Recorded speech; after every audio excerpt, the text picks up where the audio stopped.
Ned Ryun is the American Majority founder and CEO, and he joins me now. Ned, great to see you. This seems to validate, really, honestly, it seems to validate everything that has been said by Donald Trump over the last 6 years. Well, I mean, Sam Harris, it was absolutely what he is. Sam Harris said that he hated democracy.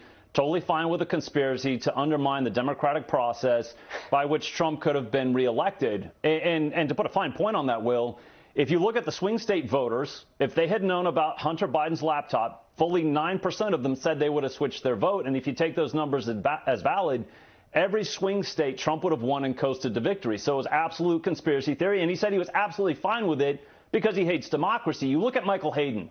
Michael Hayden has said, essentially, that the most violent ideology in the world right now is patriotic Americans who are questioning what is taking place with the surveillance and administration. Hayden has said, essentially, that the most violent ideology in the world right now is patriotic Americans who are questioning what is taking place with the surveillance and administrative state here in this country. It's not violent, radical jihadist Islamists who behead people or the barbaric CCP.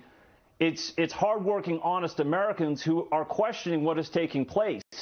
And the thing that's troubling to me about all of this, Will, if you even dare to question what is taking place, you're considered a radical, violent ideology. In fact, I view Michael Hayden in his defense of the surveillance state as an extremist because I view the surveillance state as a real existential threat to the freedom of the American people. And until we address the issue of the surveillance state and the DOJ and the FBI, powerful and unaccountable, right, nothing else matters. This is the thing. And until this is addressed, everything, politics, everything that takes place in D.C. is sound and fury, signifying nothing. Now, let me say this really quickly, Ned. I'm not making an assertive case. I'm going to follow a logical trail for one moment and ask you one last quick question.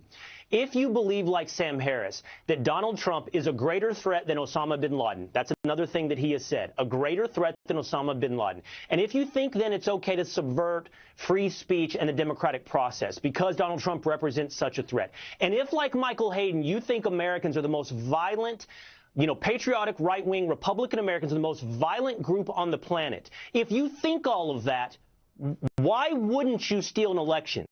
That's not an assertive case to say the election was stolen, but I'm following the logical trail. If you think America's sitting on that brink, why wouldn't you steal an election? They absolutely.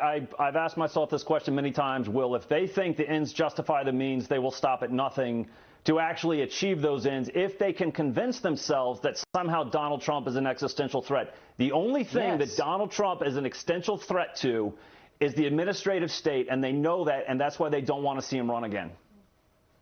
Yeah. It's really fascinating just to take them at their own words. Again, not to make the assertive case of what happened in 2020, but to just listen to them in their own words and think, well, if you believe that, what wouldn't you do? Ned Ryun. Exactly. Always great to talk to you. Thank you.